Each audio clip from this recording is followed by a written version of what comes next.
Like, I remember looking at the timer and being like, wait, what's Rasmus's record? Oh, it's 566. Wait, this number is less than that. Hold on. Wait a second. Like, complete and utter disbelief. The only thing I could ever think about was, is Rasmus competing today? Because the rule is, as long as it lasts till the end of the day, you get a record. So I was like, I don't care if it gets broken tomorrow.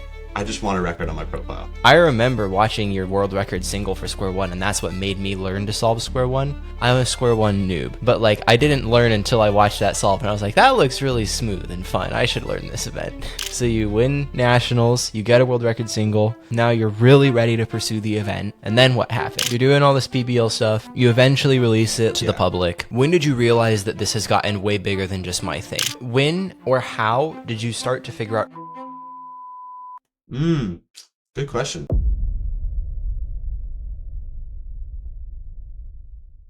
Daniel, do you want to give us a quick intro of who you are, accomplishments in cubing, and why we're having a conversation today? Well, my name is Daniel Karnaukh. I've been cubing competitively for, like 12 plus years now. My main event is Square One. I've also dabbled in 2x2 and FMC. My accomplishments in Square One are probably my proudest accomplishments in cubing. I've podiumed at a bunch of really prestigious competitions and had a really great time doing it. And, yeah, specifically, he has podiumed at 3 World Championships, at 3 U.S. National Championships, and at a North American Championship for Square One. Like, probably the most consistent Square One solver over a long time. And also in 2x2. North American Champs, my highest placement at an NAC in Squan is only 4. Oh, no. 0.01. Oh, so the podium, that NAC podium, did it have somebody on it who wasn't from North America? No. Or, I don't know, but I've never podiumed in Square One at a NAC. I've podiumed in 2x2 at a NAC. Oh, okay. So, there you go. That's the only reason I have all 3, is 2x2. I got my facts wrong. But exceptionally accomplished Square One solver. Yeah, very grateful for that puzzle. And that's why when I saw the Lars podcast, I was like, I have to give this person my attention, because this is the guy who essentially gave me my career and my love for this event. And all the things it can offer. So if you're watching and you don't know what Daniel's talking about, I interviewed a guy named Lars Vandenberg. Lars Vandenberg invented the Vandenberg Square One method, which is basically the method the vast majority of people use on Square One. He was the first person to win a world championship in Square One. Like, he pioneered the puzzle and a lot of speed cubing theory for 3x3 as well that people don't know about. And Daniel is the one who kind of did a lot of the heavy lifting behind the method that fast speed cubers now use for Square One. And so Lars, the original method developer, was like, I really want to hear Daniel talk about developing his method. So now we're here today to talk about that, among other things. Oh, man, that's big shoes to fill. A lot to live up to. Yeah, but yeah, well, I mean, what would you like to know first? Well, I mean, if I remember correctly, you got into Square One because you and DG, who I also have interviewed, just kind of like got in a little friendly rivalry. Wow, that's crazy. I think that's what it was. Yeah, I definitely got into Squan at the end of 2015, I believe, and then and I don't even remember being in, like, I mean, now that you're like the memory is being triggered, like I think I remember it now, but I wouldn't have remembered that if it weren't prompted. But yeah, like, I definitely believe that we had a friendly rivalry, and then, like, we were both averaging maybe 25 seconds and, like, just doing hundreds of solves and just kind of, like, pushing each other, egging each other on, hey, man, I got this, I got that. And then I just went on a rampage. Like, I started getting sub-20s, and I think this was around, maybe in the beginning of 2016, when the Chi Square One came out. And that's huge. That was one of the most revolutionary things to ever happen in the Square One world to this day. Because it revolutionized how people solved Square One because of how much better it was than it was the Calvins before that, right? Calvin's Cube Twist, like, it was effectively garbage compared to what the Chi was. It was just like the most massive upgrade we really had. I mean, everything after the Chi has kind of been thanks to the Chi. You know what I mean? Like, yes. Sure, Square Ones are really good nowadays, even though we haven't had like a new one in like 5 years. But the Chi is just like it made everything, like, I don't know if I would be doing Square One if it weren't for the Chi, really. And then somehow I made like I practiced a lot of it in the first half of 2016, but not that much. Like I practiced way more 2x2 because I was still a 2x2 main back in 2016 because of my run in 2015 where I was very fortunate enough to get third at my first ever competitive major. Yeah. Which was also my third podium ever, which is hilarious. That's crazy. Wow. Yeah, I was like almost in tears when that happened. But anyway, I was like, all right, 2x2 is my event. I'm gonna do it. But I also like Square One. So National 2016 comes around. I don't remember if I made Squad Finals or not, but I made either the second round or whatever. But I did okay. I got like a PR single, which was like a 12 at the time. Like I could hang kind of. But then 2x2 finals came around and I was really nervous. I was really serious about it. And the scrambles were not great. And long story short, I did really badly. And that really like took the wind out of my sails and really just kind of made me rethink, okay, do I even really want to do 2x2? Because it doesn't matter who you talk to. 2x2 is the most like, it's the most unforgiving event because it's the shortest. You know, Yeah. you make one mistake and your chances at placing at a championship are pretty much done. And that kind of unforgiveness is not very great for for a developing 15-year-old that I was. So I was like, oh man, I don't know. And then the tail end of 2016 happened where I think I started. I can't really remember that much anymore, but I practiced a lot of Square One, and then I remember in January of 2017, I think I got like top 10 in the world or top 15 in the world Whoa. for average. Yeah, it was like a 10 Did something CSP average. exist yet? Yes, so CSP was invented around, I think, the second half of 2016. Because I remember being in high school. I remember going on my phone in between classes and checking this, like a Facebook post from this guy called Matthew Sheeran, who invented basically um, the groundwork for CSP. He wasn't like as far as I know, he wasn't really a speed solver, but he could solve, but he was really more of a theory guy, and he came up with all the ways that you can avoid parity, and I was mind blown. I think the first person to do it officially and get a top player result was Lakshay Modi. I think that's his name, an Okay. Indian square oneer. And he got like a 10 average back in 2016, which is That's crazy it was back then, yeah. very good, very good. Yeah, and I remember being like, "Wow, okay, this is what's happening. This is the future." And so, Ro Hessler made a document of Ro Hessler and Tommy Shalega, both very fast square one solvers of their time. Tommy held the world record single, 684, I think, and Ro at one point was the fastest square one solver in the world. But unfortunately, never got to show that officially. He got close, uh, but yeah, those two made a very, like, the first, like, prototype of a CSP document. And Chaos tracing didn't exist back then. It was just blind tracing. You just had to memorize wow. every scheme. I Yeah. didn't know that. Yep. So, I mememorized every scheme. Some of them I kind of made my own. What? Wait, when you learned Yeah. CSP, you had to learn tracing schemes for every different cube shape? Yeah. Yeah. Whoa. A lot of them are very similar because you're Okay. essentially because the reason it's called blind tracing is because I mean yes you are tracing as if you were doing blind, but you're tracing back to what is essentially a solved cube, but obviously you can't trace to a solved cube if it's not in cube shape. So what you do is you approximate.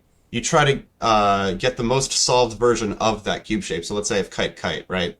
You trace back to a state of kite that's like as solved as it can possibly be. Now, there's going to be that one edge over there, that obviously is going to make it not possible to look as solved as possible, but it's as good as it can get. And it works pretty well with 4-4 shapes, so like shapes that have 4 edges, 4 corners, and 4 edges, 4 corners. It works pretty well with that because the edges never really go too far.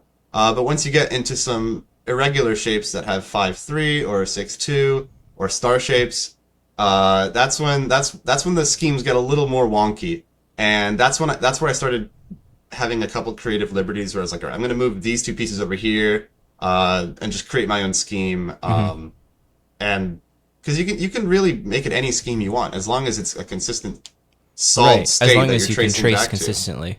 Yeah, as long as it's the same solved state you're going back to, you can keep track of whether it's an odd amount of cycles or an even amount of cycles, and then plan accordingly. So yeah, the it was a long document, and I remember being it was very challenging for me. It was not easy. I remember having some really like frustrating nights where I just didn't get it. It didn't work. I was doing something wrong because there's like 3 points of error you can have when you're learning CSP. You could have a tracing error, an execution error, or a memory error. Any one of which you're not really sure if you which one you did in the moment. So it's a lot of it's a very steep curve. At least in my experience, that's obviously not the case for everyone, but I'm sure a lot of people can relate to that. Um, but yeah, I learned that document, and yeah, I remember asking Tommy a lot of questions and being like, "Why is this not working? Please Yeah. help me." And he's like, "I don't know." And so yeah, I was one of the first people to learn CSP, or at least start learning it. And then it kind of picked up a little bit in 2017. People were using it here and there in 2017. Um, and the summer of 2017 is where I got my first Squan major podium, which was third at Worlds in Paris. Um, and I got fourth in Nats the week before. And That that was was the a world real. record single, right? No, I got the world record a year later in Oh, okay. 2018. But in Worlds Finals, I got world ranking two single Mm. as my first solve. I got a 6.66. And can you imagine? I mean, obviously it was a PR, but can you imagine getting not only your PR by a large margin, but the second best solve in the entire world as your first solve of Worlds Finals, And still your first ever podiuming Worlds? after all that Yeah. adrenaline. So yeah, it was a little bit of you would think it was a good thing, but it actually kind of ruined my average Yeah. because then I got a 7. So I was technically on a world record pace. I didn't get a world record, but the next three solves were like a 10, a 12, and a 12. So it was really kind of lopsided. And this day, I'm like, man, if I could have held it together, I would have gotten first. But that's not how it works out. No reason to be worrying about that. I had a great time. But yeah, I remember like asking. In fact, the person you had on most recently, I think, Keaton. Keaton was there in Paris, and he was like my coach at the time. Not like literal, not like a paid coach, but he was in my corner. Hmm. And he did a really good job at kind of picking me up when I was down. Because he's a little bit older than me, and I look up to him, and I would kind of go to him and be like, "Man, round one, round two went terribly. What do I do? I don't know what to do. I'm really worried." Like I would just kind of, confide in him and just be like, what am I doing? And he was just super in my corner, and he actually went backstage to the staff area, like the data entry table room, in like a different room that you weren't allowed to go in if you weren't staff. I don't know if Keaton was staff, but he was important enough. And he checked, and The he Keaton checked, exception. yeah, he checked the scorecards because back then live data entry was not a thing. People would have laptops out and just do it on Excel spreadsheets. Like I know Tim Reynolds would do that for 3x3 finals. But he went back, checked all the scorecards, I checked with the data people before it was all said and done, and came back to me and he's like, "Yeah, I think you got third. Like I think you're good." And so I'm 16 and I'm like, freaking out. Um, and my mom is there, and it's just, she couldn't even watch because she was so nervous for me. Yeah. But that was the start of, my square one accomplishments. And yeah, that's where early CSP really kind of, had its mark. I lost my main the day before. So I had to use a friend's cube. I had to use Christopher Cheese cube. So shout out to him because without him, I probably wouldn't have got third. Man. So Okay, yeah. so very early adopter of CSP, Yeah. crazy world's final. Now you're super invested in Square One. Oh yeah. How long was it before you started thinking about doing PBL? Yeah. So um I would say at least another year.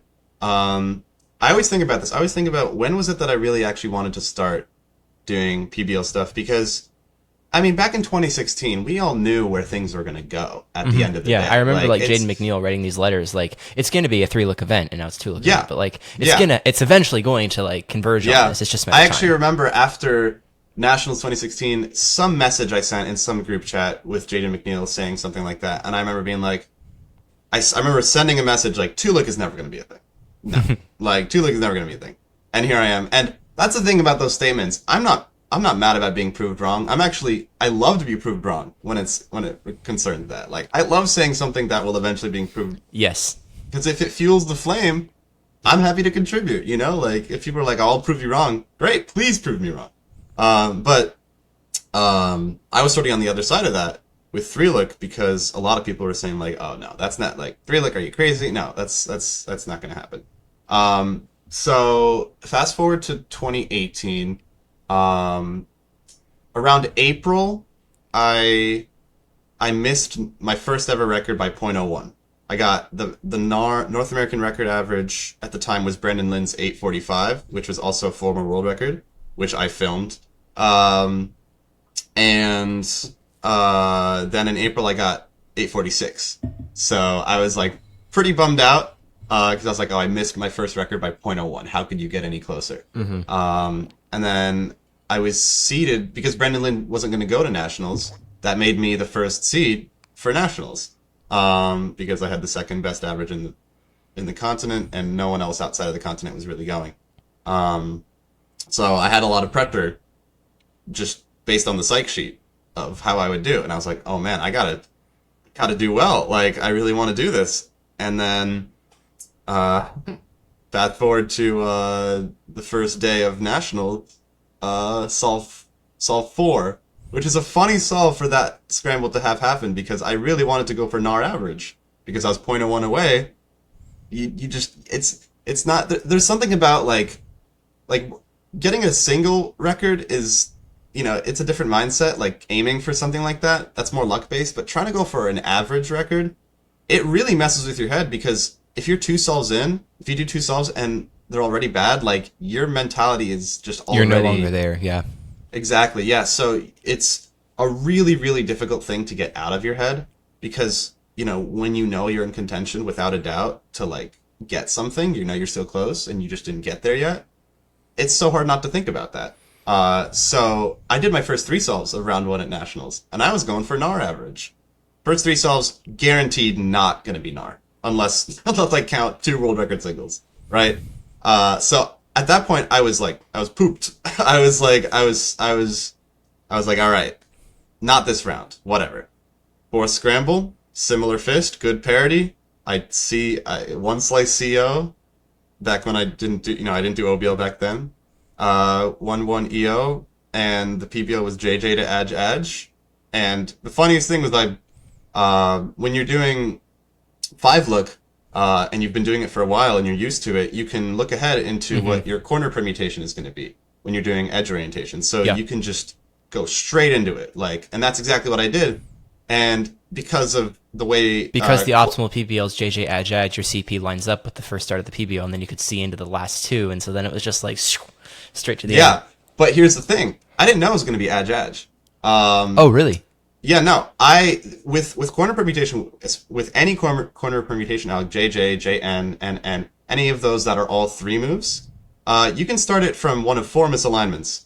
No misalign, right. Top misalign, bottom misalign, or double misalign. Now, nobody in their right mind would do double misalign unless it preserves something. But so, you know, your standard alg, if you're just like blinding into it, would just be either like maybe top misalign, maybe bottom misalign. But more likely than not, nothing is misaligned. Just slice and just go for it. Because it's very easy on the fingers. It's pretty blocky. It works. So that's what I did. I did no misaligned JJ. And I see 4 edge pieces left. And I'm like, oh, okay. I do the edge from a suboptimal angle. I could have done it from the back, but I did it from the front because that's what I was more used to. It gave me a U2D prime ABF, I think, which is not that great. But I did it. I locked up a little bit. Who knows what the lockup could have cost me? I don't care. But yeah, I put the cube down, and like, when I say like my vision went like, I mean, my vision didn't go black, but when I remember this memory, I've remembered it so many times that I don't remember it anymore. You know, like I remember looking at the timer and being like, wait, what's Rasmus's record? Oh, it's 566. Wait, this number is less than that. Hold on. Wait a second. I complete and utter disbelief because I went from not thinking I could do anything with the NAR average. I'm like, all right, I'm done. It's over. To the very next solve, it was very, very comically poetic. Um, so that, that really, that obviously changed things. And the only thing I could ever think about was, is Rasmus competing today? I don't want to get Because Keatoned. that's what exactly right. Because the rule is, as long as it lasts till the end of the day, you get a record. So I was like, I don't care if it gets broken tomorrow. I just want a record on my profile. Yeah. So that's the only thing I cared about. I was like, is Rasmus competing today? No, great, all right.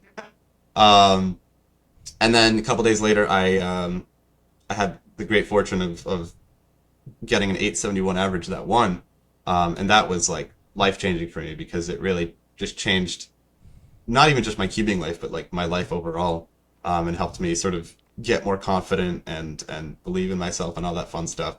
But after that, I was like, all right, what next? Right? Well, Like, quick aside here. That yeah, solve, yeah, like I remember the vlog that was the year that you and DG both won your events at nationals, right? yeah, yeah. Those vlogs were like some of my favorite cubing YouTube videos back in the day. I remember watching your world record single for square one, and that's what made me learn to solve square one. I'm Oh not wow. very good. I'm like 18 average. Like I'm a square one noob. But like I didn't learn until I watched that solve, and I was like, that looks really smooth and fun. I should learn this a bit. Oh, thank you. I'm glad to have helped. Yeah, Anyway, that's an personal honor. anecdote. So you No, win no, no. nationals, you get a world record single. Yeah. It's huge confidence booster. Now you're really ready to pursue the event. And then what happened? Yeah, so um I've never really been the most like the most volatile of turners or the most athletic of turners. I've never had the fastest turning. Like you look at 3x3ers like obviously Yihang, like Reihong, I think Xuanyi, but I remember like people like Reihong, his DPS was out the wazoo. You look at spawners like Rasmus, like oh man, I'm forgetting now, but they're I think G1 Park, Aiden Bartlett, fantastic, like all just super fast turners, and like that comes with accuracy too. You have to be good at and like just you just need to be good at turning. So that was their sort of highest stat, or like that was their their strength. I was like, all right, I don't think I have that. There's something about the way I turn, like it's just not. I'm not as fast. I could try to build up my speed, but like I have a couple. Like I had a wrist injury the year before, so I was like, all right, I'm not gonna try to max out that because it doesn't seem very physically healthy. It might work for someone else, but Also, I think you just turn faster when you're a kid, and then when you get older, you're just like your muscles. I don't know, something like that. But uh, so I was like, all right, what else is there? Like, what can I maximize to get an edge up on the competition without trying to just turn as blazingly fast as possible? And I was like, all right, efficiency. Like, and I've always been a fan of efficiency, Hmm. and I've always been a lover of algorithms. There are people that really love algorithms, and there are people that really can't learn them and refuse to learn them. And both groups are totally like I don't care who you are, right? But people who love algorithms. Like Hmm. it's like vocab. Yeah. It's like learning a new word, right? That's how I see it, and I really do see it that way. Um, and so I was like, all right, well, I'm used to learning 2x2 algs with EG, Hmm. even Yes. though that's only like 120 algs. Like I was like, all right, that's I'm used to the game. Like I know a bunch of 3x3 algs here and there. Like learning algorithms is fun for me. For some Okay. people, it's not. But I was like, all right, so how can I learn ways to make the square one, method more efficient? So I was like, okay, obviously we're five looking at, right? We're using two. We're obviously we're doing one step to get to cube shape. That's fine. We can't really get any better at that. Um, we're using two steps to get to orientation and using two steps to get to permutation. That's kind of absurd. That's like trying to be world class with two look OLL and two look PLL. Like that's I was like, come on, man, what are we doing? Yeah. So I don't really remember what was the inciting incident, but I remember being like, man, there's got to be something. There's got to be some like Why did like you discount OBL at the time? Because like Um, I know no, Michael yeah. Young way back was like OBL, dude. Like it makes sense. Um, because OBL is actually um a little more of a commitment. Funnily enough, even though PBL is like 7, 8 times bigger of an Alex set, you can learn little, just like random PBLs, random 5 slicers, random 6 slicers here and there, and not really have to change too much about your style. It's more of a slow Mm, integration. OBL, you really have to be all or nothing. it's all or Because nothing. That's interesting. like, if you're used to doing CO, EO, and then you start doing OBL, there's really no middle ground. I mean, Mm-hmm. there's a couple. Like I remember when Samir was learning OBL, there were a couple OBLs he would just do CO EO for because the OBL slice count was as bad as it could be. So he was only wasting 1 slice, and I remember grilling him for it, and he's like, "It doesn't matter," and I'm like, "All right, you're Samir, whatever." But yeah, so but with PBL, like I remember the very first. No, not true.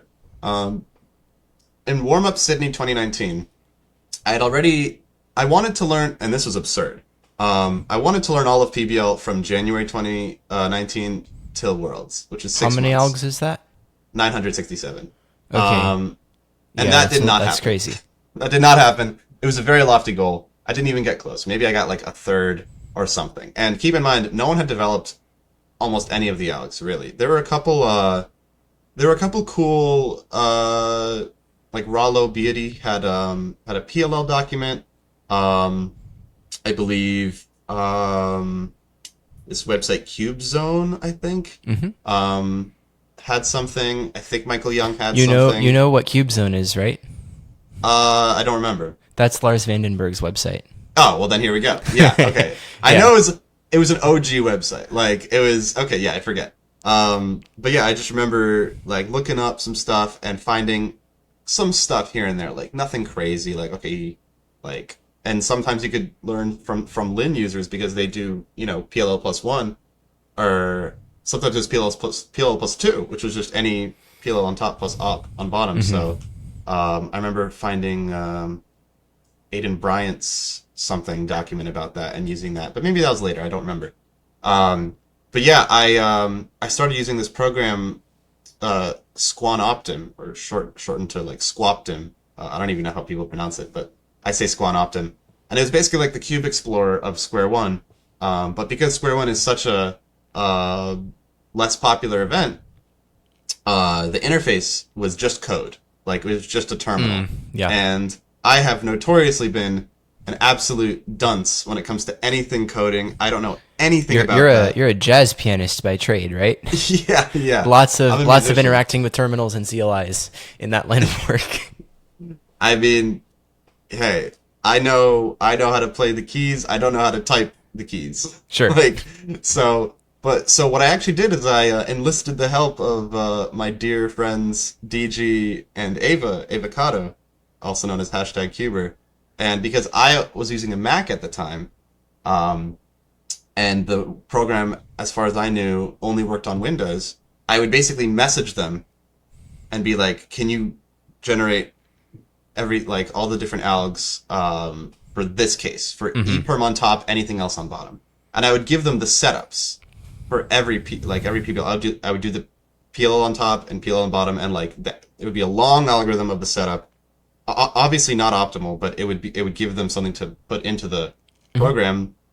And then what I did is DG and I came up with a thing. We were like, wait a second, why don't we just generate every alg by you giving me all, what is it, 42 PLLs, right? All non-parity PLLs, all parity PLLs, because of Rollo Beatty's document, you have algs for every 3x3 PLL and every parity PLL, Hmm. right? On Yeah. Spawn. And every parity PLL exits cube shape. But what he did is, because he knows how to code, Real quick, wherever you're listening to this, if you could like the video or give it a 5-star rating on the platform you're listening on, that helps spread the show to more cubers. he made a program, just a very simple program that made all the different possibilities and sort of put one PLL on U, one PLL on D, and just kind of generated every possible combination of a non-parity PBL as a result of that. And then he put Yeah, it and into then Squad set up moves for Optim. each one of them. Mm-hmm. Yep. Okay. And then Yep. he put it into Squan Optim, and then it spit out 967 algorithms. Um, and he sent that to me, Okay. Yeah. and then I started working on my PBL document, which is And you only had one alg per case at this point. Like this program yes, just generated one move optimal algorithm for each. slice optimal. And funnily enough, DG actually made a mistake. There was something about the slice count that he didn't do right. So the actual God's number for PBL slice count is 9 slices. But at the time, I thought it was 10 because a bunch of the worst cases were 10 slicers. So it didn't. It took until it wasn't until maybe a year or even many years later that I only found out that 9 was God's number and not 10, and that blew my mind. But Yeah. at the time, I was like, all right, I have to learn 3 slicers all the way to 10 slicers. So I learned a bunch. And the thing with square one algorithms is they have a certain symmetry to them that you can sort of some big moves. You can kind of reduce them into small moves by being smart with like the equivalence of how the moves work because it's a much more restricted cube. So a lot of the moves can be mirrored and stuff. So you can be very smart with it. So that's what I did is I played around with these algs. I tweaked them to be a little more ergonomic, and throughout over some time I learned a handful of PBLs, maybe 200, maybe 300. I'm not sure. But then summer of 2019 came around, and I knew some, a lot of short ones, a lot of 6 slicers, maybe some 7 slicers, probably every 5 slicer, I believe. Um, and I remember in warm up Sydney, I got O perm on top, PN perm on bottom, which is 2 diagonal corners. PN stands for parity N perm. Okay. And a lot of people don't know that. The small p stands for parity. And that's a 6 slicer. And I got that in warm up Sydney, but the equator was flipped. And I wasn't used to doing that alg with an equator flip. And if anyone knows that PBL, they know doing that PBL with an equator flip is not fun. Um, and I remember doing it and being like, okay, wow, I got an 11, not good.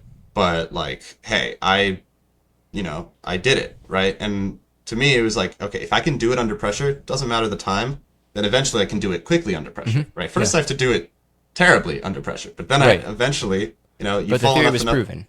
Exactly, yeah. And I was like, all right, I can do this. And then I remember in finals of warm up Sydney, I got a 5 something, and it was just with NJ, like a 5 slicer that any square oneer, no matter the level, would know, right? And I was like, Yeah. okay, cool, great. Like I can get a fast time with PBL, even if it's like an easy PBL that you wouldn't even think is a PBL, right? And then finals of Worlds in Melbourne happened, and I got F perm on top, V perm on bottom, and that is a 5 slicer. One of the first ones that anyone ever learns. And I also got it with equator flip, but I did it and got a 6, which at the time was a pretty notable time, like pretty fast at the time. Um, and I remember the crowd going like, "Whoa!" Like they were like they saw that and they're like, "Okay, wow, he got a 6." Like, and I remember being very stoic. I remember being like, "I can't let this Yeah. throw me off because it wasn't the last solve." But I remember feeling pretty cool. I was like, "Oh man, I did the 5 slicer, man." Like you know, I felt like I had a secret, uh, you know, source of knowledge that other people didn't have access Right. to. So Yes. I was, taking advantage of that, and luckily I got third again. But yeah, that was when I started being like, okay, wow, PBL is really like the future, in my opinion. And a lot of people didn't agree, which is totally fine. And I was like, man, you guys don't get it, man. And they're like, you're right, we don't. Like, if you were like, why would you learn 900 algorithms? That's obscene. Like, that's overkill. And I'm like, okay, you're right. Like, I understand not wanting to learn that many algorithms, but I want to, and I want to try to do it. Um, so yeah, I started working, more on that stuff, and my document started getting really fleshed out. Like right now, it's pretty much more or less done. I have a bunch of editors on it that are very kind enough to give edits and put in alternate algorithms, even to this day.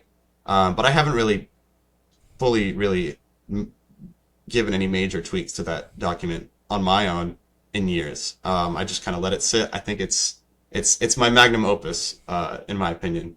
And I remember back in the day, I was very secretive about it. I was like, no one can know about this. No, I'm not sharing this with anyone except like DG, and Ava, and I would just secretly work on it and like try to find new algorithms.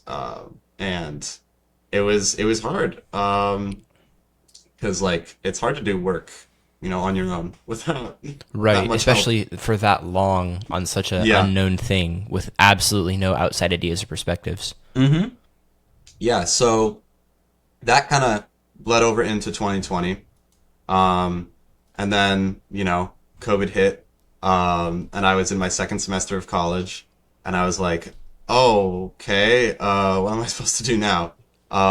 So, we all collectively spent a lot of time at home, and over that summer of 2020, I like really started diving deep into learning every possible case that I could, and just learning all the algorithms. And back then, so many of the algorithms that were on my sheet are not there anymore because they were not good. They have gotten so much better because later on I learned how to actually use SquaneOptim on my own, and a really legendary cuber, Michael Gottlieb, who also goes by QQref, who invented he's the reason QQ timer exists, which is the online timer that like you see in everybody's old videos, like Felix's old videos. Yes. So he knows his way around around coding and stuff. So I like just like off chance asked him to code like a revised version of SquaneOptim that allowed you to do this, allowed you to do this, added in car notation and stuff like that. And that's when like When did car it notation really, happen? You just threw that term out. yeah. I knew it was So showing up, but I haven't heard anything about it yet. yeah. So it really started, I think, in February of 2019. I forget if it's February in 2019 or in February of 2020. But what happened is I was like, it was really because of PBL.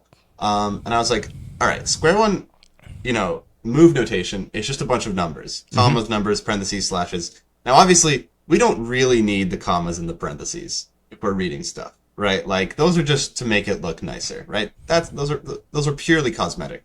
The numbers and the slashes are really like where the function is. And honestly, the slashes we don't even really need because Right. every single square one algorithm has a slash as every other move. Right. That's The whole how the point puzzle is works. that. Yeah. Yeah, it's like breathing. Like you don't have to say to do it, right? So I was like, all right, remove the commas, remove the parentheses, remove the slashes. All we need is really the numbers, and the slashes can just be separated by spaces because it's implied. And I was like, all right, I need a way to make the information less. I need a way to make all these numbers more memorable. Like I need some sort of mnemonic or some sort of shorthand to be able to memorize almost 1,000 algorithms, right? It needs to be this way. Otherwise, I'm not gonna like you cannot memorize PBL. You cannot memorize 1,000 algs with standard notation. I don't think that's possible, because you need some sort of trick to like navigate these algorithms and memorize them as shorter bits of information. So what I did is I started looking at 3x3 notation, and I was like, all right, let's start there because everyone knows 3x3 notation. Yes. If you've been cubing for a little bit, like anybody who is a serious speed cuber knows 3x3 notation, hopefully. And so I was like, all right, we clearly have U and D, right? U and D are going to translate very easily to square one. It's just 3 and 0, 3. So that was great. And then I started thinking, okay, like, what are the most? I want to do this, like based on statistics. I don't want to make up a bunch of random moves and then have them never pop up in PBLs. Yeah. So I remember asking, I believe it was Calvin Nielsen, to analyze my document, look at every single alg, and write a program that spits out the most common 2 slice triggers, 3 slice triggers, etc. Really, just 2 and 3 slice triggers, or like 1 move triggers, whatever. But like this, just short little triggers.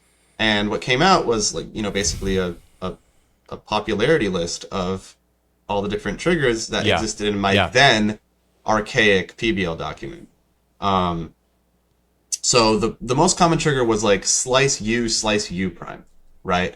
Like, on 3x3 would be like R2U prime, Yeah, right?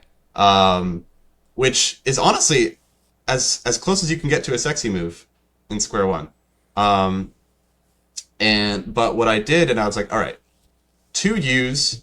We literally have a letter for that in English, W, right?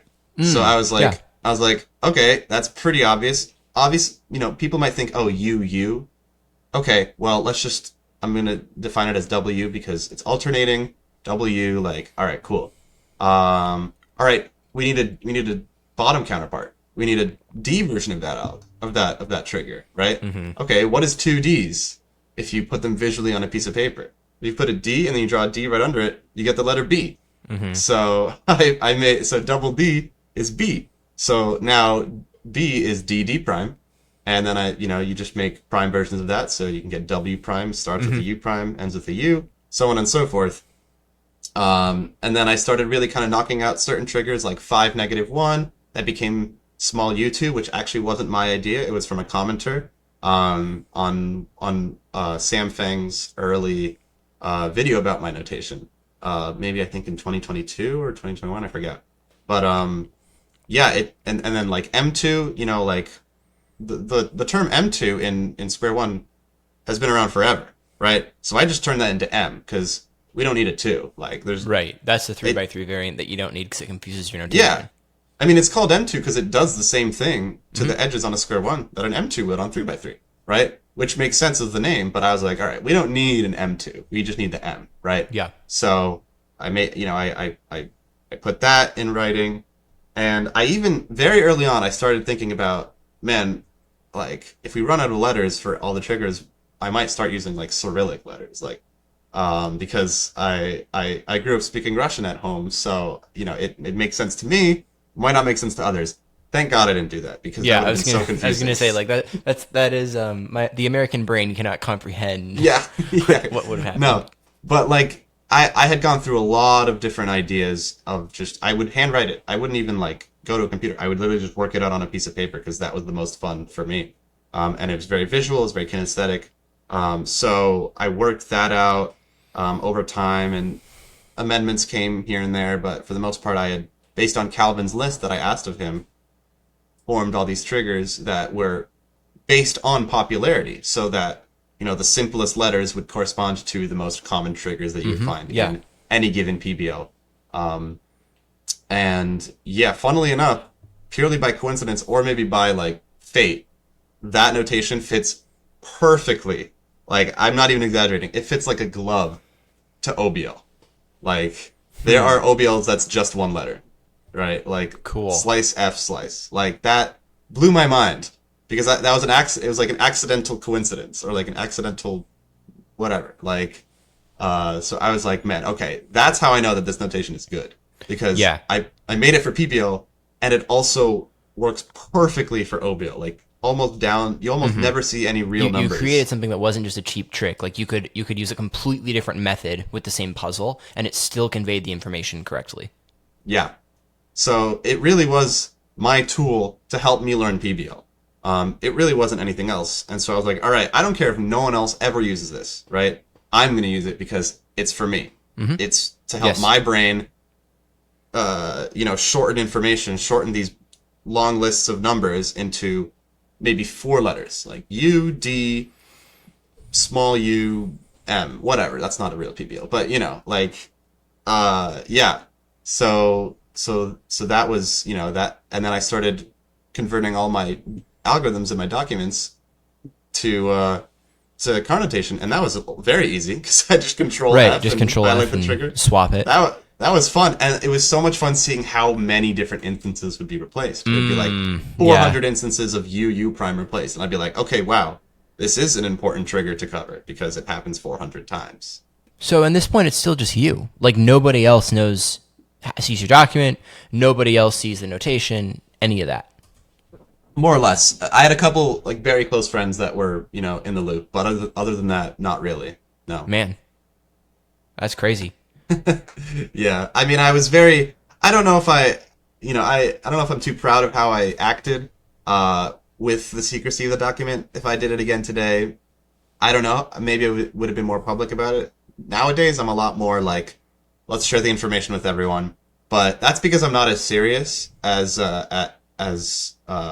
at competing as I used to be. I used to be like super serious about competing to the point where it's like, all right, I need to leg up however I can. Like it's in the same way that I don't know, like any esports players or athletes or I don't know, chess players even, like they practice their own things in secret and then only debut them at a competition because like you need whatever you can get on your Yeah, opponent, right? exactly. So I was like, why not treat this the same way? And I remember being met with some backlash with that, being like, man, all of these algorithms should be public, you should share them. And I was Yeah, like, but it totally doesn't have to be. Like, if you're gonna do this as a competitor to get a leg up, then yeah, that's your gain.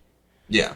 If I did this as a purely like passion project, like I'm not fast, I just want to, develop all the algorithms, then I would have probably, without a doubt, made it public Hmm. immediately.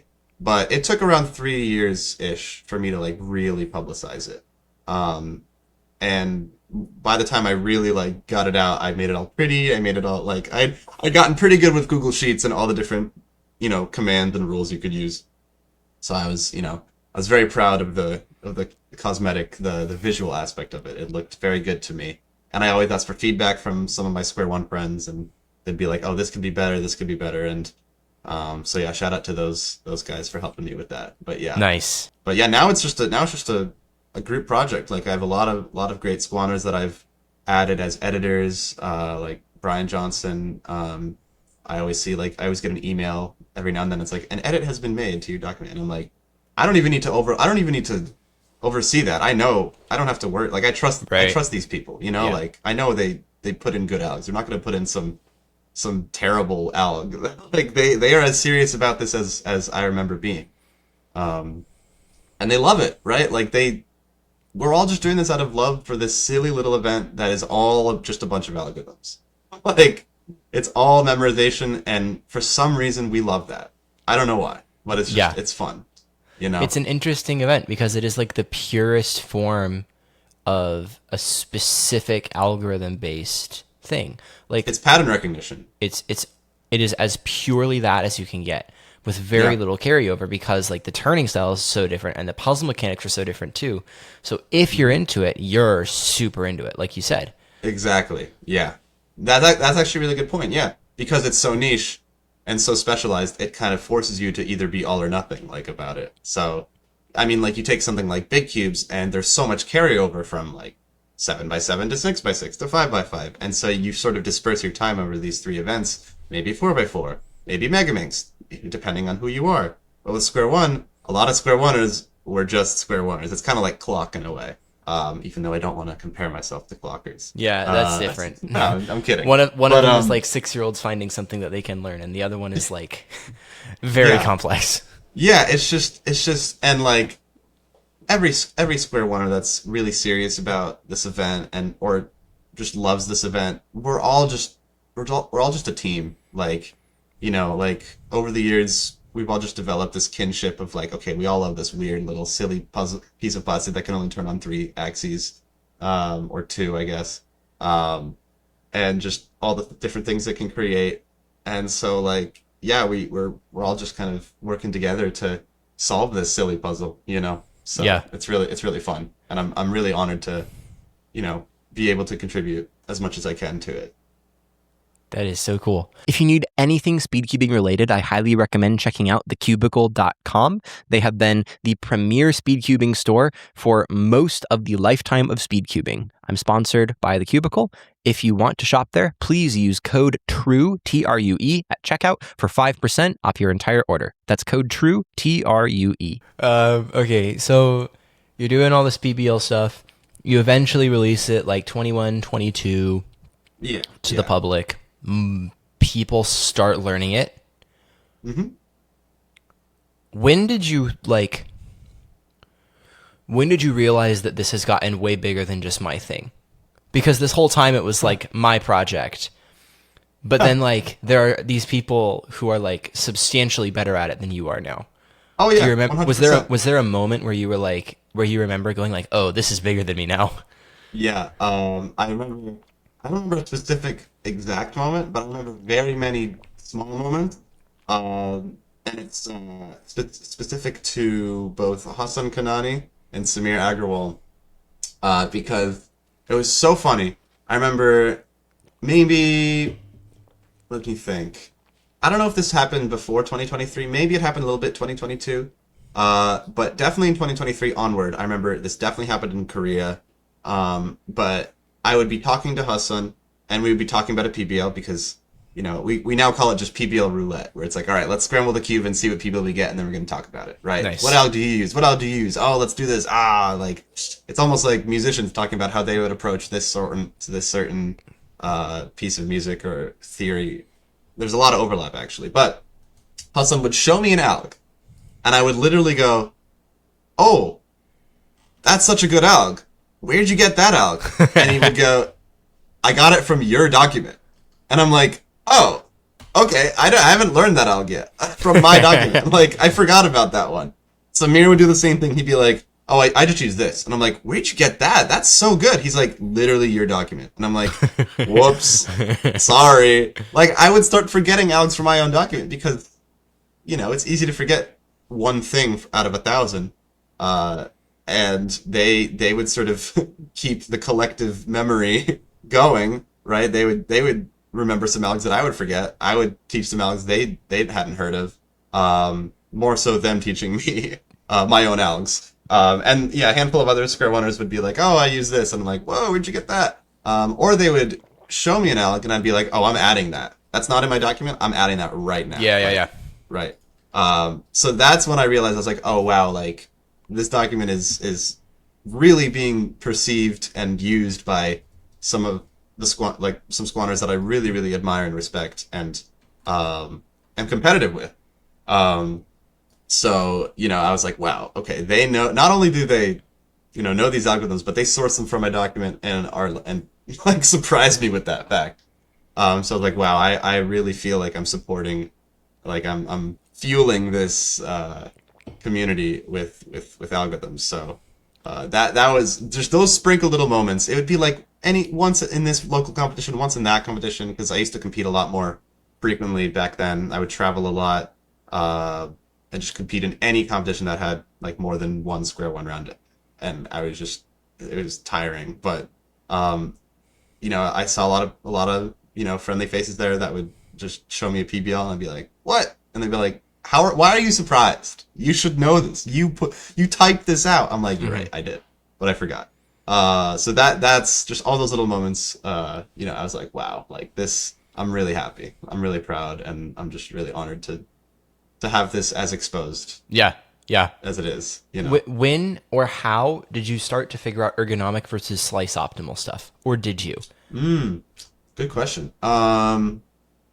Well, when Michael Young dropped the bomb on me that God's number of PBL is 9 and not 10 because of me being silly and DG making like one coding error. No slight to DG. I know he doesn't take it that way, but I was like, oh, okay, I have like 50, 60 9 slicers / 10 slicers to like actually correct and look at. And the longer an algorithm gets, I think this is true for any event, but the longer an algorithm gets in terms of how optimal it is, like if the optimal for an algorithm is like 15 moves, then you have a lot of options for what those 15 moves can be. And that's very true in square one. Like a 9 slicer can have like 10 different 9 slice solutions, but a 3 slicer, no, there's only one 3 slicer, right? Sure. Like that's true. So the longer it gets, the more possibilities you have. So I would start to like branch out and be like, okay, for this 9 slicer, one alg, like an abstract 1 alg 9 slicer, might not be the best idea. It actually might be better to just do 2 shorter algs, like a 4 slicer and a 5 slicer, that have just a small That's ABF. what 2-alg PBL is people breaking up the long ones into ergonomic short ones. Yeah, because why do a bunch of 9 weird moves that, first of all, sure, they might be pretty good on the hands, but they are not easy to remember and not easy to see happening. Like, you have to really, it's like memorizing a random string of numbers versus like a word and a second word, right? So that's where 2L really, I started to sort of like, because at first I was like, no, everything needs to be 1L. I'm not going to do any 2L unless, I mean, there actually are very, very few PBLs, maybe like 5 or so, maybe 5 or 10, where there is no 1L. There is just the 2L. The optimal is 2L, and you cannot use, there's nothing else, which is fascinating to me. But there's usually always some 1L, whether that's the best case or not, that's case by case. I don't know that you necessarily need to think about it like it is 2alg. Kind of like how T-perm and Y-perm are two OLLs back to back. Yeah. It's more just that the optimal happens to be these two things put together. Yeah, and that's part of the way you could think about it is a lot of these 1Algs were actually not abstract algs at all. They are actually a 4-slicer canceled into a 3-slicer, and the last two moves just totally merge into one another. And if you don't see that, that's totally fine. Like, you might think of it as like, oh, these are just a bunch of random moves. But then, around, man, it's hard to remember, but like maybe 22, 23, around then, like that's when people started, maybe earlier, but somebody proposed the // notation, which means canceled into. I forget who proposed it, but it was somewhere on the Discord server years ago. And I adopted that, or I started using it. I can't stand behind it, but it became very popular to be like, and then this PBL is just PK / op. And now this is like teaching technique to a pianist. And then you give them sight reading, and then they start lumping this into this into this. And if you can sight read your way forward, it's like, I'm doing this, I see what's coming next, I can transition. That is so cool. Yeah. That is so cool. So instead of just being, a bunch of symbols, whether it be numbers or, my notation, whatever it is, now it's just, case canceled into this case. All you have to do is just remember which of the 4 variations of that case it is. And usually it's like, all right, if you're that advanced, you know what you're doing. It would be like TT, or a good example is PJ canceled into side op, which is pair DJ, a 4-slicer, canceled into op from the side, which is not a 3-slicer as it would be from the front, but a 4-slicer. Because side op is NN canceled into PN. So it's technically PJ canceled into PN canceled into NN. So it's 3 PBLs canceled into each other. And that makes up 1 PBL FF, which is bonkers. So you could really start to, it's almost like prime numbers or prime factorization. Factorization is a better way to say that. Yeah, sorry. But it's kind of like that. You're just boiling them down to their smallest parts, right? So people started talking in terms of that, and it made it really easy to learn algorithms. Like, if you're the type of person that enjoys learning algorithms. And so I'd be like, wow, I don't even have to think of this as an alg. I just think of this as, okay, I do this PBL, and then I cancel this PBL. Talking about it that way makes it more understandable to me. Like, I hate, brute forcing algorithms. Like, even getting through COLL, the algorithms all started to blur together because they're they all feel so similar to me.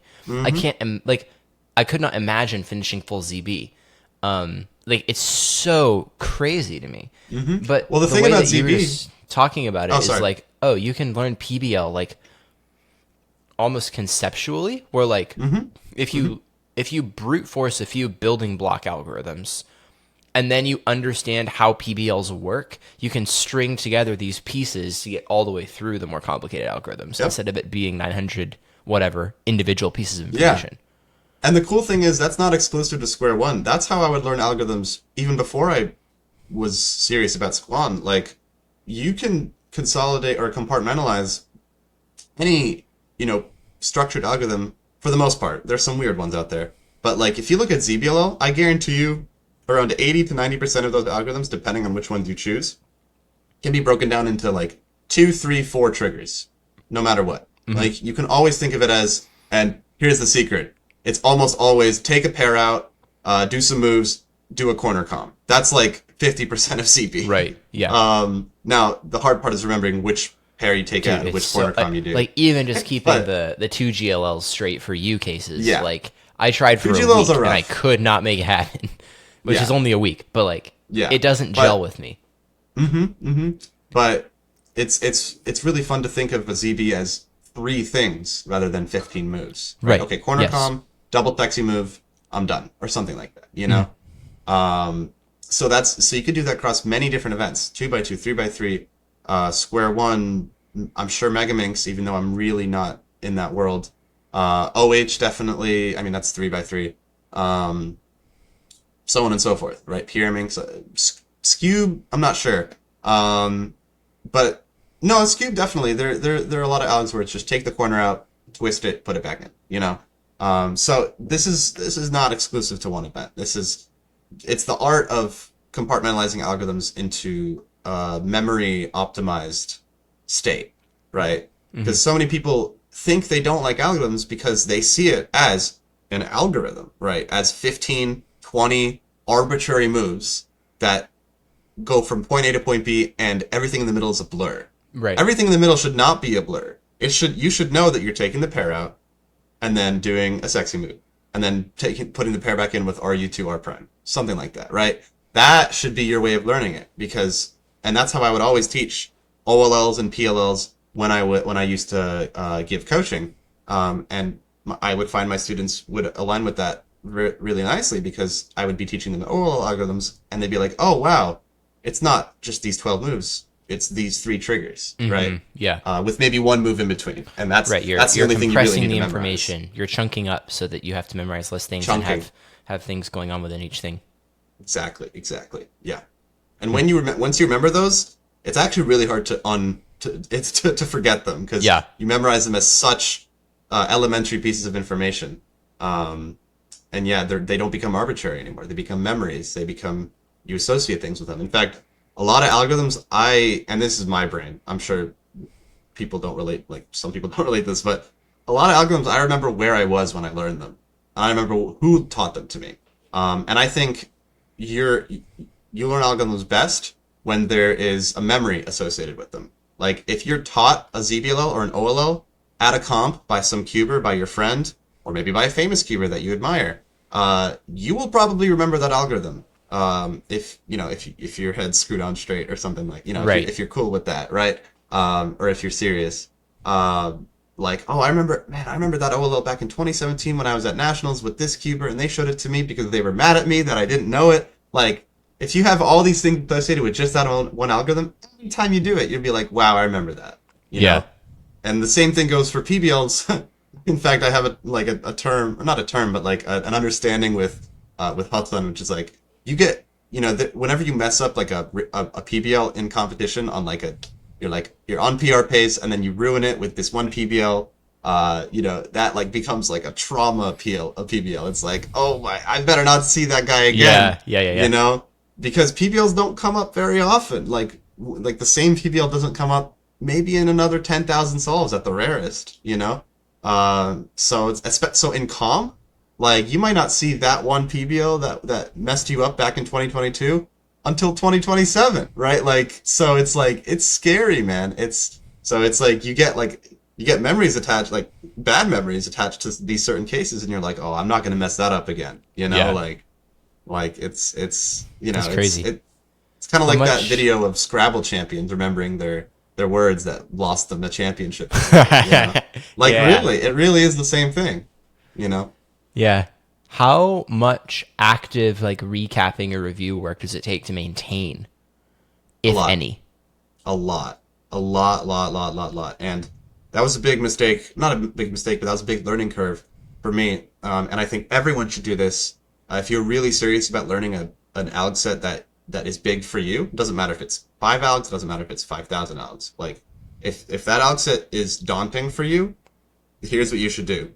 Every time, so there should be a review stage and there should be a practice stage. So you should spend any amount of focused time practicing with a trainer. And luckily, if you're using 3x3 alg set or a 2x2 alg set, and some Squan alg sets, it is not hard to find resources that you just gives you a bunch of scrambles and you just practice them. That's practicing in a void, right? That's practicing the separate muscle group of alg execution recognition, retention, right? Right. Yes. That's like part 1. Part 2 is the practice, is actually putting that into practice. What a lot of people do is they forget to do the first part. They forget to actually practice them on their own. The recognition, just doing it on their own, and they only just do it in solves, which it might work, but it's not that efficient. And the most important thing, in my opinion, is this really fun thing is every time you get a case, let's say you're doing an average of 100. And in those 100 solves, let's say you're learning ZBLL. You got 15 ZBLLs that you could not remember for the life of you. So 15 solves that you either had to DNF or, default into OLL, PLL, whatever. Every time you get a case, write that case down. After all those 15 solves, write it down on a piece of paper, and then after that average of 100, it's time to go back to phase 1 and practice only those 15 ZBs for like an hour. That is where the most efficient improvement happens, without a doubt. And luckily, with PBL, they all have names. Just name of PLL on top, name of PLL on bottom. Right. For ZBs, it's a little harder. Like, the way top cubers say, they just go, oh, this one. Like, they just show them this one. You know the one where the thing... Okay. Yeah. The last one of these I recorded, it's not up yet. It'll be up in 2 weeks. I did one with Tuan Dolamond, and he's doing all sorts of, like... We spent the call, like, melting my brain. He's like... He has this document with all of this stuff, with, like, alternate recognition schemes for ZBLL. So he's trying to, like, systematically teach what Jean-Yi does automatically. Where, like, how do you do two-side recognition for ZBLL? And he actually has, like, these tracing schemes where you can predict sections of ZBLL through ZBLS.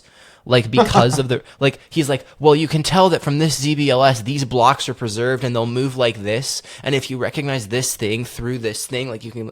Like, it is crazy. But I forget why I started talking about this. I didn't know he was working on that. That's really cool. It's super high level. And he said, I have 3 coaching students who I'm teaching a lot of this system to. So I'll put the video up soon. But it's like, he's like, has all these things where he's like, yeah, so all these different shapes, I'm having to, like, assign names to it just so that I can communicate about it. Because it's such abstract information that, like, I have 2,000 recognition angles in my head.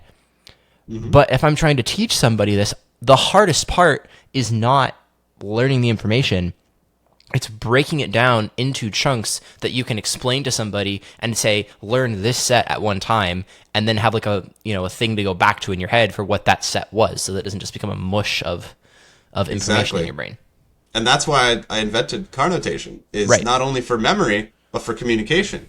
Because if you're typing something out, okay, sure, maybe if you type out the standard notation, that is easily understandable by everybody. But let's say you're in person at a comp with a fellow square one friend, and you go, this PBL is just, big U, small U prime, and then do up, and then do that. And then it's like, oh, okay, I got it. Now again, these examples I'm giving are not actual Alex. I'm just yelling random triggers. But like, that is exactly what you're talking about. You're assigning names to these triggers or it's names, symbols, letters, anything that's easily communicable, so that you can communicate them. It's the transmittance, if that's even a word. It's the transfer of what's in your brain to what's in their brain. That's what makes a good, system. And if that can happen very easily, very quickly, whether by your doing or by their understanding of what you're saying, then you've got some good stuff on your hands. If you're enjoying this podcast, could you just share it with another cuber who you think would like it? These conversations are really long and really technical, so algorithms don't do a great job of spreading them to everybody, but I'm sure that there are other cubers who would really enjoy this stuff, and the best way for them to find out about it is for you, the audience, to share it with your friends. How much do you practice now? Because you're speaking in past tense about a lot of this stuff. Like, but I assume I see all the cubes in the background and the little picture on the wall, like, and the angstrom mat on your desk. Like, are you still? You still practicing? Are you casual practicing? I have phases. Lately, I mean, I've never really stopped cubing. But one thing I've really been stepping away from is square one. I haven't really practiced square one seriously in years. Like, even leading up to Worlds last year, I was trying to practice, but it just wasn't, like, I was not nearly as serious as I was back in 2023, 2022, not really 2024, but I'm doing it a lot more just for fun. Like, I don't really want to, like, I used to have, like, dreams, like, literally, like, dreams, maybe nightmares of, like, placing at a Worlds, and I would practice meditating. I would visualize. I would literally this is crazy. I would fall asleep thinking about what a good solve literally looks like from my point of view. I'd be like, all right, it would look like this, it would look like Yeah, this, yeah, yeah. blah, blah, blah, blah. I would literally visualize and like really get into it. But now because I'm a lot more focused on, my musical career, because let's face it, no matter how long you cube, you're not going to be doing that till you're 70 or 80. Like, you know, that's something that you do in your youth. And this is my opinion. If someone can prove me wrong, I mean, nobody's old enough to have proved it yet because cubing is not that old. But I'm more than happy to pass the torch and spend the rest of my life working on music, because that's something that people have spent their entire life doing, and I'm more than inspired to just explore that enormous world. But I practice a little bit now and then. I've been getting a lot into 4x4, which is a lot of fun. I'm trying to break some PRs in that event, and in a way that's just like no pressure, right? Right. It's really fun to just, when you spend so much time trying to be like the best or like one of the best in the world, like it's kind of stressful and it's kind of annoying. So when the only competition is me, it's a lot more relaxing and it's like, all right, cool. And I've been getting a little bit back into FMC. I was pretty serious about it over the past couple of years, but life has, gotten in the way. But I'm practicing it a little bit, leading up to this, to NAC, because that's one of those events that you can kind of pick back up if you've been pretty good at it, and you can kind of get back into it with a little bit of practice. So there's not too much upkeep. And it's always a toss up as to who's going to do well in that event, because it's really luck based in a way. But yeah, I don't really practice anything to place. I just practice because it's nice. Yeah. Because it's fun. It's fun. I had a competition with 2x2 last week. And I found myself doing like 500 2x2 solves in one day. And I was like, man, this is just like when I was 14, man. Like, yeah. Like, it's just, it made me really happy. And so like, I was like, all right, I'm more than happy. I can't overstate how grateful I am and how privileged I am to have done the things that I've been able to do competitively with Square One. Like I'm so happy with my resume, so why not just let it be what it is, and just cube when I can, maybe break some PRs here and there, and let the young cats get a chance at podiuming 4 times in a row, maybe. Yeah, exactly. So I at this point I'm just on the sidelines rooting for all my peers, that are on the come up or already, in the conversation. So, and it's so much fun to just watch fast cubers do their thing. Like, I would be so stressed if I was a 3x3 main trying to make Worlds Finals. Oh my gosh, yes. No, thank you. I had a much better time just watching and enjoying Yihing get a 3 with an E-perm. Excuse me, that was fun. Yeah. Like, I'm happy as a clam. Like, Dude, watching yeah. people who compete in short events, it just stresses me out. Yeah. Like at Westerns, watching these people, like the head-to-head final where Max was in the head-to-head final, like so many people just like made these giant mistakes in the final that I felt so bad for. And it was like, imagine this being the thing you cared about so much and making one little mistake and it's just all out the window. Like, oh, I know that better than. Yeah, 2x2 Square One, I know that very well. I know that feeling very well. So like I watch them, and I watch with the attitude of understanding and relation, and I'm just like, hey, like every time you make a mistake on the big stage, you have 2 choices: to stop or to get back up and keep going, and whichever one they choose defines the kind of cuber they are. Yeah. So it's fun to see what happens. But yeah. That's so cool. Did you ever learn like the OBL prediction stuff that is like meta right now for the very highest level people? Yeah, I tried like last summer, kind of a little bit. And it is probably like the hardest thing you could ever do in Square One. Like, especially for my brain. I thought that I was a very visual thinker. But you have to be a really visual thinker to be able to visualize your OBL.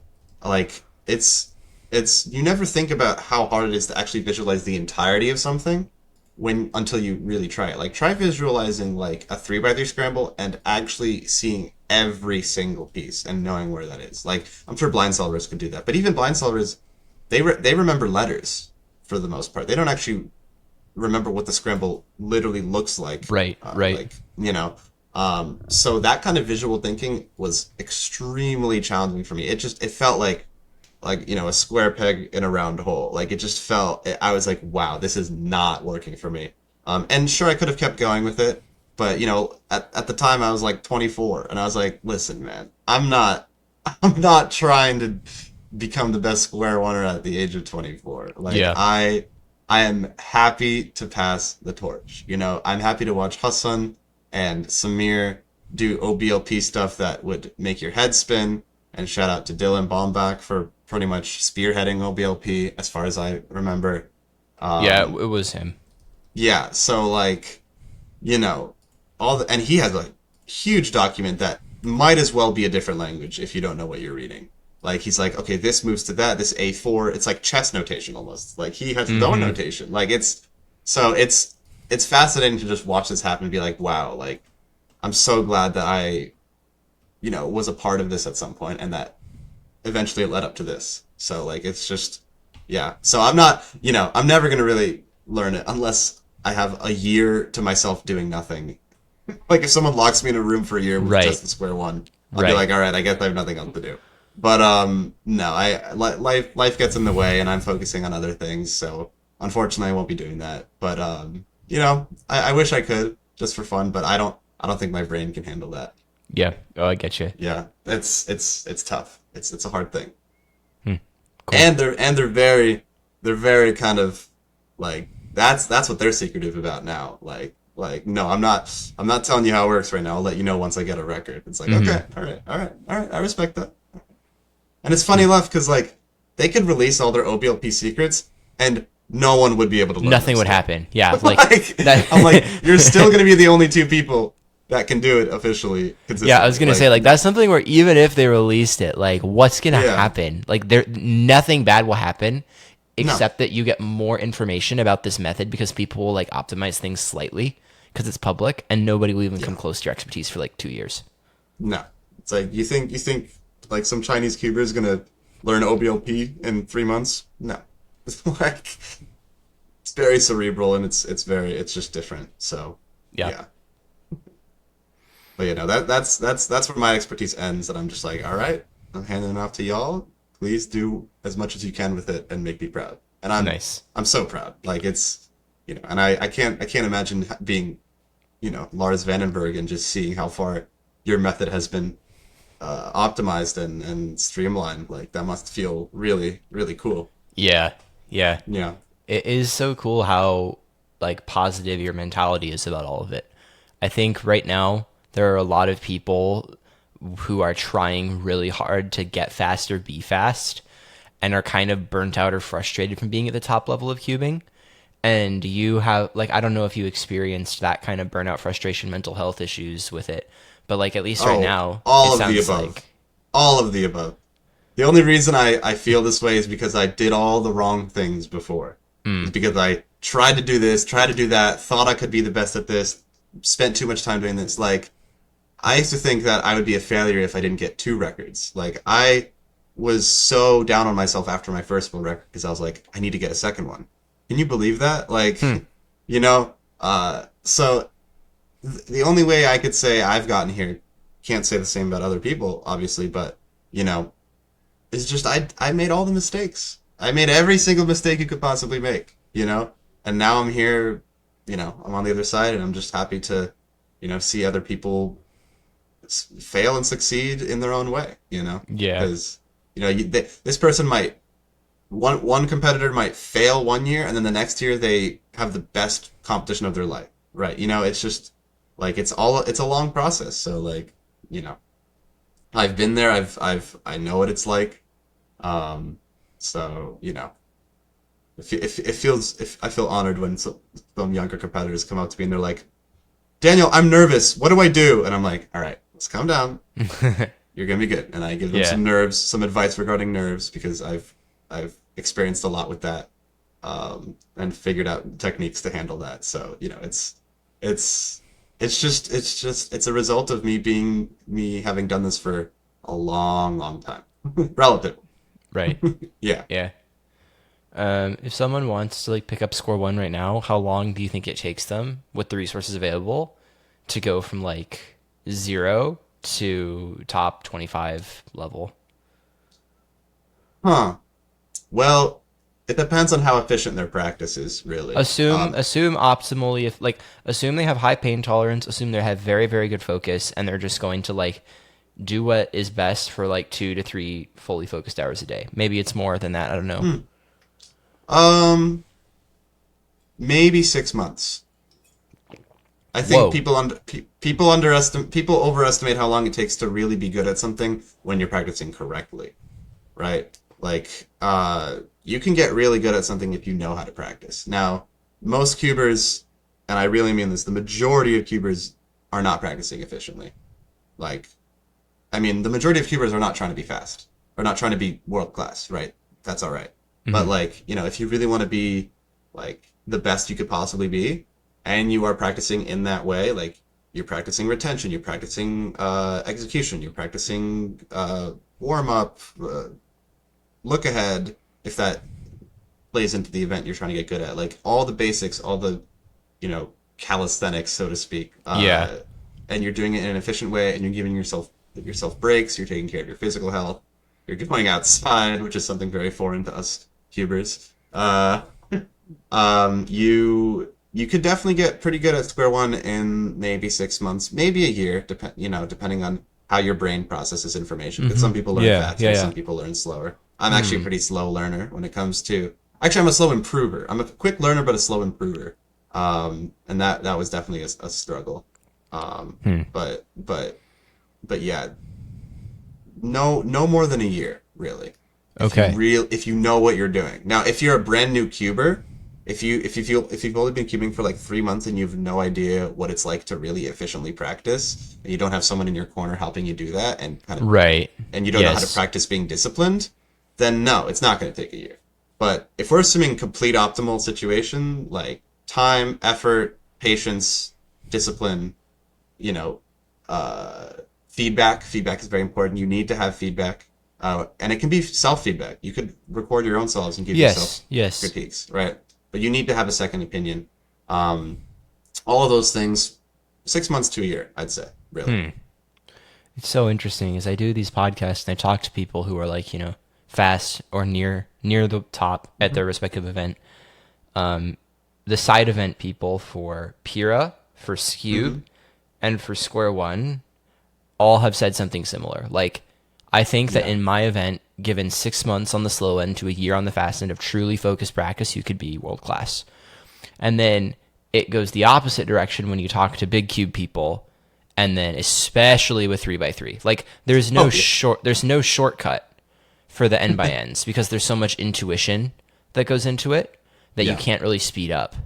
It's a different animal. Big cubes especially. Like it's a double-edged sword with big cubes is it will take you forever to get fast, but then you'll be fast forever. You know? So like if it takes you 5 years to get really, really good at all the big cubes, then you might be relevant for another 5 years. Take a look at Kevin Hayes. Like he has been making big cube finals since before any of the top 25 in 3x3 have been born. Like, like he's been making big cube finals forever, right? So, and that's a longevity thing. So, Yeah. like you'll be good at big cubes for a while if you get good at big cubes. Yeah. 3x3 not so much. It's 3x3 kind of a 3x3 is 15 minutes insane. of fame. It's insane. But it's funny you say that because you take a look at some of these literal 6-year-olds that are getting 4-second averages, and you're like, well, can't have taken that long. They're 6. Yeah. Like they've only been alive, like they've only been conscious for like 3 years. Like, and even that's a debate. Yeah, But yeah. like with the young 3x3 kids is different because like the amount of information they are being forced to assimilate is different, and they're at an age where they're not consciously doing any of it. Like they're using an intuitive learning style, so they can absorb so much stuff completely unstructured, which makes it Yeah, so and that they it's can because learn it's a stuff like language. we never could. Yeah, it's a language. When you're that age, learning another language is so natural. It's so not easy, but it just you're a sponge, and all these ZBL algorithms, all this stuff, all this intuition, all this look ahead, they're not processing it as like I'm turning this cube. They're processing it as like a literal language. Yeah, Like, exactly. so it's becoming, it's like they're bilingual, and the second language is Rubik's Yeah, cube. yeah. Which sounds very silly, but like it's how their brains are processing. There is no downside to it. Like with language learning, everybody says like teaching it to a kid is the best. The only downside, as it were, is that it's not repeatable. Like you can't repeat the system of immerse a kid for anybody other than a super young kid who can absorb it automatically. Like it's such an interesting problem because like the people who want to get fast like those young kids are generally older, like, you know, teenagers or adults who are like young adults our age. And it's like, we just can't. Like what they're doing will not work for an adult. Like the same way that language learners have to approach it differently. Yeah. Or adult musicians or whatever. Yeah, you can still learn a language or a piece of music or an instrument or anything creative or like that when you're 45. But you cannot argue that it's the same process. You know, it's going to be a different process. Right. Yeah, for kids, it's much. You know, when you're that young, it's just like a formative experience. It's just literally second nature. Yeah, it just becomes part of who you are without even trying. Yeah. Yeah. Yeah, I'm like my long-term goal is to be in major finals for 5 through 7, and Nice. like I have a ways to go. I think I can climb the hill, but I didn't like big cubes are by far my favorite thing to practice, but it's like when I started like intentionally training toward it 6 or 7 months ago, it was like way uninformed optimism. Like I could probably do this in like a year and a half, 2 years. And then I was like, oh, I don't know if I can do this at all. I definitely can't do it for 3x3. But now I'm kind of at this point of like more informed optimism where it's like, okay, this is like a 3 to 5 year grind, but I love the grind. And like you said, it's something where if you can pull it off, you will stay very fast for a while. Like talking to Kevin and watching him solve a couple weeks ago, it's like, okay, like this is a retainable skill set if you learn it correctly and give your brain and body the time to like build all the way up. Yeah. And it's a lot of discipline. It's a lot of just being able to like, all right, where are my weak spots? Let's film. Like it's doing the annoying work, you know. It's not always fun, which kind of defeats the idea. It's like, wait, shouldn't solving this cube be fun? It's like, okay, well, if you want to get as best as you can at it, then you gotta do the dirty work. So well, yeah, and it is fun. It's more fun to have the feeling of improvement than to have the feeling of solves that are lower friction. Yeah. Well, any other things that I haven't asked about that you wanted to talk about? Because this has been going a while. I'm happy to wrap it up. Yeah, I don't want to make it too long. No, I'm all cool. I'm cool here. Yeah. Very good. Okay. Well, every single conversation like this, I end with the same question. I ask everybody what aspect of cubing gives you the deepest joy, and it can be whatever. You know, I've had people say fast solves, winning competitions. I've had people say friends. I've had people say all manner of things. So it's whatever within cubing along your journey meant the most to you. I'll stay on theme and say, successfully doing a PBL that you haven't seen in 10,000 solves in a solve that you actually remember. Like remembering that one alg, that of 1,000, and actually remembering it, and then doing it in like a fast solve.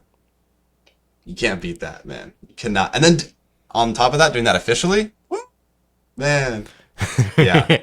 Knowing that your memory serves you right. Yeah, that's. I'll leave it at that. That's amazing. Yeah. So I'm planning to make a montage of like everybody's answers to that question when I have like 50 of them, and that's going to be like the funniest one, like right in the middle of like the friends and family I made along the way.